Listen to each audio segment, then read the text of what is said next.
அன்புக்குரிய சகோதர சகோதரிகளே, நம்ம ரொம்ப நாள் கழித்து நம்ம வந்து பார்க்குறோம். அதனால் இன்றைக்கி நம்ம வந்து ஒரு ஒரு குட்டி ஒரு ஷார்ட்டான ஒரு சப்ஜெக்ட் மாதிரி நம்ம இன்றைக்கி கொஞ்சம் பார்க்க போகிறோம். அதாவது இந்த சப்ஜெக்டோட டைட்டில் என்ன அப்படின்னு வந்து பார்த்திங்க அப்படின்னா, நம்ம வந்து ஒரு தேவனோட பிள்ளையாக, ஒரு காட்ஸ் சைல்டாக நம்ம வந்து நமக்குள்ளே ஒரு சில கேரக்டர்ஸ் இருக்கணும், ஒரு சில கேரக்டர்ஸ் இருக்கக்கூடாது. அதாவது நம்மக்கிட்ட என்ன இருக்கணும், எதை நம்ம கடைப்பிடிக்கணும், எதை கடைப்பிடிக்கக்கூடாது அப்படின்றத குறித்து தான் இந்த வீடியோ நம்ம வந்து தெரிஞ்சுக்கிறோம். அப்போ எது நம்மக்கிட்ட இருக்கணும், எந்த கேரக்டர்ஸ் நம்மக்கிட்ட இருக்கக்கூடாது அப்படின்ற இந்த 2 டிவிஷனில் நான் வந்து 4 வந்து 2த்துலேயும் நம்ம கீழே கொண்டு வந்திருக்கோம். அதை பற்றி தான் நம்ம பார்க்க போகிறோம். அப்போது முதல்ல நம்மக்கிட்ட எது வந்து இருக்கணும், நம்ம எல்லாம் எதை வந்து கடைப்பிடிக்கணும் அப்படின்றது கீழே ஒரு 4 இருக்குது. அதில் முதல் காரியத்தை குறித்து நம்ம பார்த்தோம் அப்படின்னா விசுவாசம், ஃபெய்த். அப்போது இந்த விசுவாசம் அப்படின்னா என்ன, அதுக்கான டெஃபினிஷன் என்னவாக இருக்கும் அப்படின்னு பார்க்கும்போது படிக்கலாம். பாருங்கள், எபிரேயர் 11ஆம் அதிகாரம் 1ஆம் வசனம் படிக்கலாம். விசுவாசமானது நம்பப்படுகிறவைகளின் உறுதியும் காணப்படாதவைகளின் நிச்சயமாக இருக்கிறது அப்படின்னு சொல்லிட்டு. இப்போது இதை படிக்கும் போது நம்மளுக்கு வந்து சில புரியாது, நம்மளுக்கு என்ன இது சொல்லியிருக்காங்க அப்படின்னு. அதனால் இதை கொஞ்சம் சிம்பிளாக நம்ம வந்து புரிஞ்சுக்கலாம், இதை ஈஸியாக புரிஞ்சுக்கிறதுக்காக பார்க்கலாம். இப்போ பாருங்கள், இப்போ வந்து பைபிளில் வந்து உயிர்த்தெழுதல் அப்படின்ற ஒரு காரியத்தை குறிச்சிட்டு தேவன் வந்து சொல்லியிருக்காங்க. உயிர்த்தெழுதல்னால் என்ன, அதாவது மரித்தவர்கள்லாம் வந்து திரும்ப வந்து உயிர்த்தெழுந்து வருவாங்க அப்படின்றத நம்ம வந்து படிச்சிருக்கோம். இப்போது இந்த உயிர்த்தெழுந்து வருவாங்க அப்படின்ற இந்த விஷயத்தை நம்ம வந்து நம்புகிறோம். அந்த நம்பிக்கையில் நம்ம வந்து உறுதியாக இருக்கும். அதுதான் வந்து பாருங்கள், விசுவாசமானது நம்பப்படுகிறவைகளின் உறுதியும் அப்படின்னு சொல்கிறாங்க. ஆனால் அதே சமயம் அட் த சேம் டைம் நம்ம வந்து அந்த உயிர்த்தெழுதல் அப்படின்ற அந்த விஷயத்தை நம்ம வந்து பார்த்தது கிடையாது, காணப்படாதவைகள். நம்ம வந்து உயிர்த்தெழுதலாம் வந்து நம்ம விடின்சி நம்ம வந்து பார்த்தது கிடையாது. ஆனாலும் அந்த காணப்படாதவைகளின் நிச்சயமாக இருக்கிறது, அது வந்து நிச்சயமாக நடக்கும், உயிர்த்தெழுதல் நிச்சயமாக நடக்கும் அப்படின்றதுல ஒரு நம்பிக்கையாக நம்ம வந்து இருக்கோம். அதனால தான் வந்து அதை விசுவாசம், அதாவது நம்ம அதை விசுவாசிக்கிறோம்ல, உயிர்த்தெழுதல் கண்டிப்பாக நிச்சயமாக நடக்கும் அப்படின்றத விசுவாசிக்கிறோம், நம்புகிறோம். அதுதான் வந்து இங்கே சொல்கிறாரு அப்படின்றத நம்புகிறோம். இப்போது அடுத்ததான் வந்து பார்த்திங்க அப்படின்னா, இப்போது விசுவாசம் இருக்குது. இந்த விசுவாசத்தோட இம்பார்ட்டன்ஸ், விசுவாசம் எதுக்கு, விசுவாசத்தை நம்ம எதுக்கு காமிக்கணும், அதோட இம்பார்ட்டன்ஸ் என்ன அப்படின்றத பார்க்கும்போது வந்து பார்த்திங்கன்னா அதே படிக்கலாம். பாருங்கள், எபிரேயர் 11ஆம் அதிகாரம் 6ஆம் வசனத்தில் அதை வந்து நம்ம படிக்கலாம்.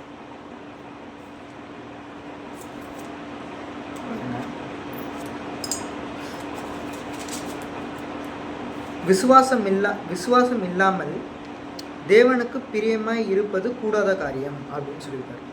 விசுவாசம் நம்மக்கிட்ட இல்லை அப்படின்னா தேவனுக்கு நம்ம வந்து பிரியமாக இருக்கிறது வந்து கூடாத காரியம் அப்படின்றத சொல்லியிருக்காரு. அதனால் விசுவாசம்ன்றது ரொம்பவே ஒரு இம்பார்ட்டண்ட்டான ஒரு விஷயமா இருக்குது அப்படின்றத நம்ம பார்க்கணும். சரி, இப்போ அடுத்ததான் நம்ம என்ன பார்க்கலாம் அப்படின்னா, இந்த விசுவாசம் அப்படின்ற இந்த காரியத்தை நம்ம யார் மேலே காமிக்கணும், யாருக்கு நம்ம வந்து விசுவாசமாக இருக்கணும், யார் மேலே ஃபெய்த்தை காமிக்கணும் அப்படின்றது ஒரு கேள்வி இருக்குது. அப்போ பாருங்கள், அதுக்கும் ஒரு வசனம் நம்ம படிச்சிடலாம். யோவான் 14ஆம் அதிகாரம் 1ஆம் வசனம் படிக்கலாம். அது யோவான் 14ஆம் அதிகாரம் 1ஆம் வசனம். உங்கள் இருதயம் கலங்காதிருப்பதாக தேவனிடத்தில் விசுவாசமாய் இருங்கள், என்னிடத்திலும் விசுவாசமாய் இருங்கள் அப்படின்னு சொல்லிட்டார். அப்போது நம்மளோட பிதாவாகிய தேவன் மேலும் அவரோட குமாரனாகிய ஆண்டவராகிய இயேசு கிறிஸ்து மேலும் தான் நம்ம வந்து ஃபெய்த்தை வந்து காமிக்கிறோம், அதாவது விசுவாசமாக இருக்கணும் அப்படின்றத குறித்து நம்ம பார்க்குறோம். அதே மாதிரி இன்னொரு முக்கியமான விஷயம் என்ன அப்படின்னு வந்து பார்த்தீங்க அப்படின்னா, இந்த விசுவாசம் தான் வந்து நம்மளுக்கு it gives as the eternal life. விசுவாசம் தான் நம்மளுக்கு வந்து நித்திய ஜீவனை தருது அப்படின்றத நம்ம பார்க்குறோம். அப்போது அடுத்தா நம்ம பார்த்தோம் அப்படின்னா, விசுவாசம் நம்ம வெறும் விசுவாசமாக இருந்தால் மட்டும் போதுமா அப்படின்னா இல்லை, நம்ம விசுவாசத்து கூட தைரியமாகவும் இருக்கணும் அப்படின்றத நம்ம பார்க்கணும். அப்போது அதுக்கான ஒரு எக்ஸாம்பிள் வந்து நம்ம ஒன்று வேதத்துலேருந்து பார்க்கலாம். என்ன அப்படின்னா, இப்போது ஒரு இன்சிடெண்ட் ஒன்று வேதத்துலேருந்து நம்ம பார்க்கலாம். என்னன்னா, நேபுகாத் நேச்சர் ராஜான்னு ஒருத்தர் இருந்தார். அவர் வந்து என்ன பண்ணார், விக்கிரக சிலையை வந்து செஞ்சு அதை வந்து அந்த மக்களை வந்து வணங்க சொன்னார், வர்ஷிப் பண்ண சொன்னார். அப்போது அங்கே இருக்கக்கூடிய அந்த யூத வாலிபர்கள் 3 பேர், அனனியா, அசரியா, மிஷாயேல், இவங்க 3 பேர் என்ன பண்ணாங்க அப்படின்னா, நாங்கள் அதை வந்து வணங்க மாட்டோம், நாங்கள் வர்ஷிப் பண்ண மாட்டோம் அப்படின்னு சொன்னாங்க. அப்போ அந்த ராஜா என்ன சொன்னார், நான் வந்து நீங்கள் இந்த வர்ஷிப் பண்ணலை, இதை வணங்கலை அப்படின்னா நான் உங்களை வந்து நெருப்பில் போட்டுருவேன் அப்படின்ற மாதிரி சொன்னார். அப்போது நெருப்பில் போட்டுருவேன் அப்படின்னு சொன்னதுக்கப்புறமும் அவங்க வந்து வர்ஷிப் பண்ண மாட்டேன் அப்படின்னு அவங்க வந்து ஸ்ட்ராங்காக விசுவாசமாக அவங்க வந்து இருந்தாங்க. அப்போது அவங்கள வந்து நெருப்பில் போட்டதுக்கப்புறம் தேவன் வந்து ஏஞ்சல்ஸை வச்சு அவங்கள வந்து காப்பாற்றிட்டார். அப்போது அவங்க வந்து எவ்வளோ வந்து ஸ்ட்ராங்காக ஒரு விசுவாசத்தோடு நாங்கள் வந்து அதை பண்ண மாட்டோம் அப்படின்ற வந்து இருந்தாங்களோ, ஒரு தைரியத்தோடு இருந்தாங்களோ, அதே மாதிரி நம்மளும் இருக்கணுன்றதை நம்ம பார்க்கணும். எப்படி இருந்தாங்க, அவங்க வந்து விசுவாசத்தோடு எப்போ இருந்தாங்கன்னா, ஒரு டஃப்பான ஒரு சுச்சுவேஷன், அவங்களோட ஜீவனே அவங்கள விட்டு போகுது அப்படின்றது கூட, அந்த ஒரு சுச்சுவேஷனில் கூட அவங்க வந்து ஒரு ஃபெய்த்தை வந்து அவங்க வந்து எக்ஸ்ப்ரெஸ் பண்ணி காமிச்சாங்க, விசுவாசமாக இருந்தாங்க அப்படின்றத நம்ம வந்து பார்க்கணும். அப்போது அதே மாதிரி விசுவாசத்தோடு நம்மளும் இருக்கணுன்றது தான் தேவன் வந்து விரும்புகிறாரு. நம்மளும் அப்படி இருக்கணும் அப்படின்றத நம்ம பார்க்கணும். ரெண்டாவதாக நம்ம ஒரு காரியத்தை குறித்து பார்க்க போகிறோம் அப்படின்னா, அன்பு, லவ். இப்போது நம்ம வந்து லவ் வந்து நம்ம வந்து காமிக்கணும். அதாவது இதை குறிச்சிட்டு வந்து தேவன் வந்து எப்படி சொல்லியிருக்காரு அப்படின்னு வந்து பார்த்தீங்க அப்படின்னா, படிக்கலாம் பாருங்கள். 1 கொரிந்தியர் 13ஆம் அதிகாரம் 2ஆம் வசனத்தில் வந்து அதை வந்து நம்ம படிக்கலாம். நான் தீர்க்க தரிசன வார்த்தை உடையவனாய் இருந்து சகல ரகசியங்களையும் சகல அறிவையும் அறிந்தாலும், மலைகளை பெருக்கத்தக்கதாக சகல விசுவாசம் உள்ளவனாய் இருந்தாலும், அன்பு எனக்கிராவிட்டால் நான் ஒன்றுமில்லை அப்படின்னு சொல்கிறேன். அப்படின்னா என்னென்னா, நம்ம வந்து தீர்க்க தரிசன வார்த்தை உடையவனாய் இருந்தாலும், மலைகளை பெருக்கத்தக்கதாக விசுவாசம் உள்ளவனாக இருந்தாலும், அன்பு எனக்குள்ளே இராவிட்டால் நான் ஒன்றுமில்லை அப்படின்றத சொல்கிறார். அப்போ என்னன்னா, இதெல்லாம் என்ன தெரிய வருதுன்னா, அன்பு வந்து விசுவாசத்துக்கும் ஒரு மேலான ஒரு காரியமாக இருக்குது அப்படின்றது நம்மளுக்கு தெரிய வருது. அப்போ அதே மாதிரி இன்னொரு வசனம் படிக்கலாம் பாருங்கள். 1 கொரிந்தியர் 13ஆம் அதிகாரம் 13ஆம் வசனம்.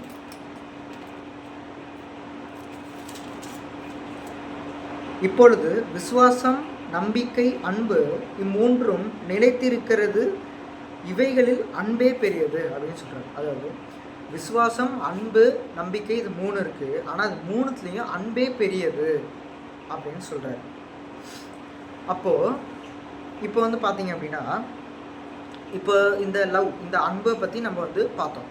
இப்போது இந்த அன்பை வந்து நம்ம வந்து இது வந்து எப்படி, அதாவது இப்போது மிருகங்கள், வயசானவங்க எல்லாருமே வந்து அன்பை செலுத்துகிறாங்க. எல்லாருமே கிட்டே அன்பு இருக்குது, எல்லார் மத்தியிலும் அன்பு இருக்குது, எல்லாருமே அன்பை லவ் எக்ஸ்ப்ரெஸ் பண்ணுறாங்க. ஆனால் உண்மை அந்த அன்பு வந்து எப்படி இருக்கணும் அப்படின்னு வந்து பார்த்தீங்கன்னா, எந்த எதிர்பார்ப்பு, அதாவது எந்த ஒரு லாபத்தையும் எந்த ஒரு ப்ராஃபிட்டையும் எதிர்பார்க்காம அப்படியே வந்து நம்ம வந்து செய்கிறோம் இல்லையா, எந்த எதிர்பார்ப்பும் இல்லாமல் நம்ம செய்யக்கூடிய அந்த ஒரு இதுதான் வந்து உண்மையான அன்பு அப்படின்னு சொல்லிட்டு நம்ம வந்து பார்க்கணும்.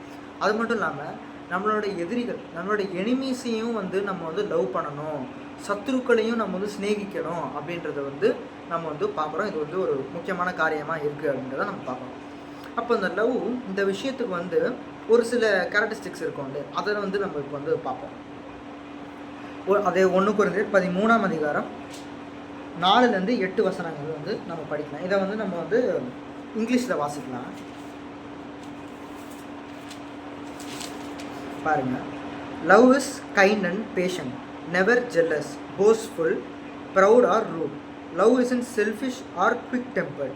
It doesn't keep a record of wrong that others do. Love rejoices in the truth but not in evil. Love is always supportive, loyal, hopeful and trusting. Love never fails. அப்படின்றத இந்த காரியத்தை குறிச்சிட்டு நம்ம வந்து இப்போது பார்க்குறோம். இப்போ அடுத்ததான் நம்ம எதை குறித்து பார்க்க போகிறோம் அப்படின்னு வந்து பார்த்திங்க அப்படின்னா, இரக்கம், மெர்சி. அப்போது இந்த இரக்கம் அப்படின்றது என்ன அப்படின்னு வந்து பார்த்திங்கன்னா, இப்போ தேவன் வந்து நம்மளுக்கு வந்து இரக்கத்தை காமிக்கிறார். அப்போது தேவன் வந்து நம்ம மேலே இரக்கமாக இருக்கார், நம்மளுக்கு வந்து இரக்கத்தை காமிக்கிறார். அப்போது அதே மாதிரி இரக்கத்தை நம்மளும் மற்றவங்க மேலே இரக்கமாக இருக்கணும். நம்மளும் இரக்கத்தை வந்து மெர்சி, ஷோ மெர்சி அப்படின்றத நம்ம வந்து பார்க்கணும்.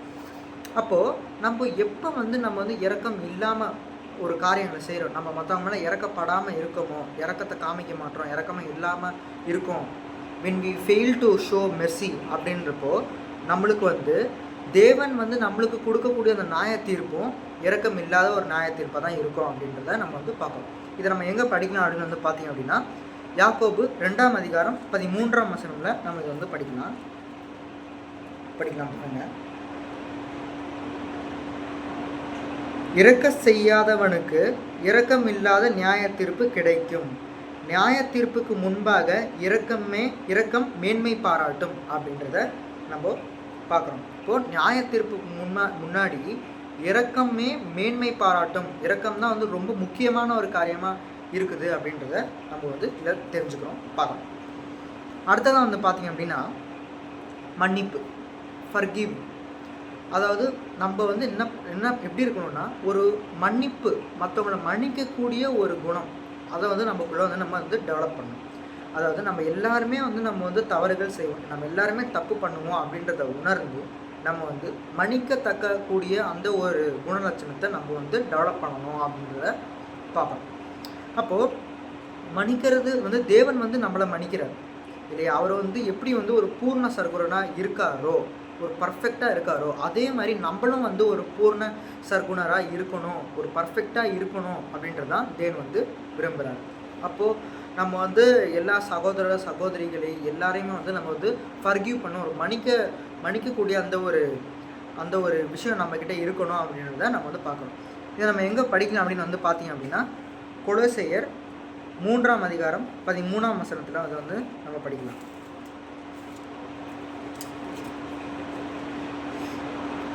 அப்போது கொலோசையர் 3ஆம் அதிகாரம் 13ஆம் வசனத்தில் படிக்கலாம் பாருங்கள்.